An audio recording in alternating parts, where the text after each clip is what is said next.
اور کنٹینر سے گرتے ہوئے شہیدوں کے لہو کو دیکھ کر بھی کوئی واپس نہیں آیا. ہاں جی, اور گرتی ہوئی لاشوں کو دیکھ کر بھی کبھی کسی نے آ کر ہائے ہائے نہیں کی. اور جبڑے ٹوٹے ہوئے تھے, یہ ہمارا نوجوان بیٹھا ہے سامنے, اس کو اب بھی مجھے دیکھ کر فیض آباد یاد آ جاتا ہے. اس کے دانت بھی ٹوٹے ہیں, جبڑا بھی ٹوٹا ہے, یہ نارووال کا ہے. اور یہ میرے سامنے صرف آ کر جب یہ خون بہ رہا تھا نا, تو مجھے یہ کہہ رہا تھا, دیکھا ہے کیسا مزہ آیا. تو ہمیں آپ پر فخر ہے.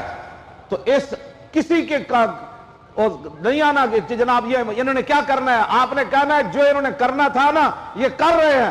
جس دن ہمیں پتہ چلے گا نا یہ دو نمبری کر رہے ہیں, تو اللہ تعالیٰ تاریخ لبیک یا رسول لبیک کے ساتھ تو محبت نہیں نا ختم ہو سکتی, قیادت کے ساتھ اور اس مشن جماعت کے ساتھ آپ کی محبت اس دن ختم ہو جائے گی. ہاں وہ مالک ہے, اس کے دست قدرت میں ہے دل, اس نے پھیرے ہوئے لبیک کی طرف, اس لیے کہ لبیک دو نمبری نہیں کر رہی. ہاں بالکل دو نمبری نہیں. جو بات ہم کرتے ہیں آپ کے سامنے کرتے ہیں. یہاں جو نوٹ کر کے جاتے ہیں ہمارے مخالفین, ظاہر ہے ہر قسم کے محکموں میں لوگ ہوتے ہیں, وہاں پاکستان کے خلاف یہ بات ہو رہی تھی. ہم نے کبھی بھی پاکستان کا سب سے بڑا حامی ہم سے بڑا کون ہے, تاریخ لبیک یا رسول اللہ سے بڑا کون ہے.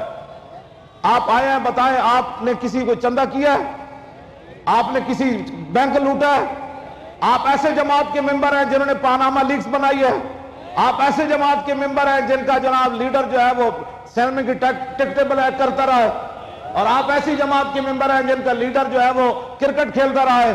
آپ تو ایسی جماعت کے اندر ہیں جن کے اندر مفتی بھی ہے, قاضی بھی ہے, اور جن کے اندر حافظ بھی ہیں, قاری بھی ہے, شیخ الحدیث بھی ہے, اور ایک ایک رکعت میں پورا قرآن زبانی پڑھنے والے لوگ ہیں. آپ تو ایسی جماعت کے ممبر ہیں. میں آپ کو سچی بات بتا, آپ بالکل پریشان نہ ہوا کریں.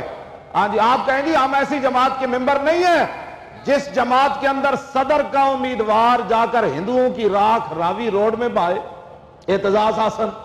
میں نے کہا تو اپنی وصیت کر جا کہ مجھے جلانا ہے, تجھے اتنی کیا پریشانی پڑی ہے, تو ہندوؤں کی راکھ کیوں جلواتا ہے. تو خود وصیت کر جا کہ میرا جنازہ نہیں پڑھنا, مجھے ہندوؤں سے اتنا پیار ہے کہ میرا جسم تم نے جلانا ہے.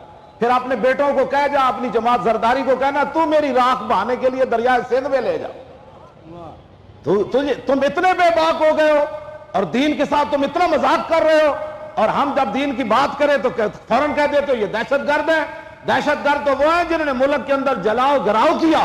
ہمیں بتاؤ نا, 12,000 شل کھانے کے بعد ہم نے کیا کیا ہے, 8 لاشیں اٹھانے کے بعد ہم نے کیا کیا ہے, ممتاز قادری کا جنازہ پڑھنے کے بعد ہم نے کیا کیا ہے. نہ یہ باتیں اب نہیں چلے گی. ہم بالکل واضح پیغام دے رہے ہیں. ہم نے کسی یہاں لڑائی کیوں کرنی ہے جی, لڑائی نہیں ہم نے کرنی. جو پاکستان اور اسلام کے خلاف ہوگا ہم اس کو کہیں گے بھائی یہ ملک تو بنا ہے اسلام کے لیے, اس ملک کے لیے قربانیاں تو دی ہمارے بزرگوں نے, اس ملک کو بنانے کے لیے لاکھوں مسلمان بچیوں نے قربانیاں دی, اور ہمارے بزرگوں کی گردنیں کٹی.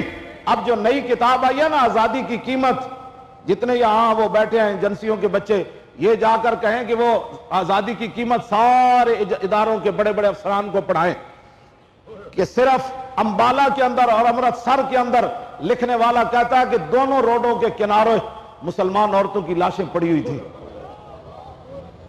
صرف ان شہروں کی وہ بات کر رہا ہے. جو راستے میں کٹے ہوئے دریا تھے وہ تو علیحدہ تھے. تو یہ آزادی کی قیمت ہمارے بزرگوں نے یہاں ہندوؤں کی ارتھی بہانے کے لیے نہیں بنایا تھا پاکستان, اور یہاں گستاخان رسول کی حمایت کرنے کے لیے نہیں بنایا تھا, یہاں ممتاز کو دہشت گرد بنانے کے لیے نہیں بنایا تھا, اور یہاں قرآن و حدیث کو نصاب سے نکالنے کے لیے نہیں بنایا تھا, اور یہاں مسجدوں کے سپیکر اتارنے کے لیے نہیں بنایا تھا, یہاں حافظ قرآن کو ہتھکڑیاں لگانے کے لیے نہیں بنایا تھا, اور یہاں مسجدیں بند کر کے کرکٹ کے میچ کھیلنے کے لیے نہیں بنایا تھا. پاکستان تو صرف اس لیے بنا تھا کہ یہاں تخت پر محمد عربی کا دین آئے گا. ہاں بالکل. یہ اور جو ہوئے تم دوست جس کے, اور جناب دوسری کتاب خون مسلم ارزاں ہے پاکستان کی کہانی, یہ سارے پڑھے. صدیق سالک کی کتاب بھی پڑھے جو 1971 کے اندر قید ہوا تھا.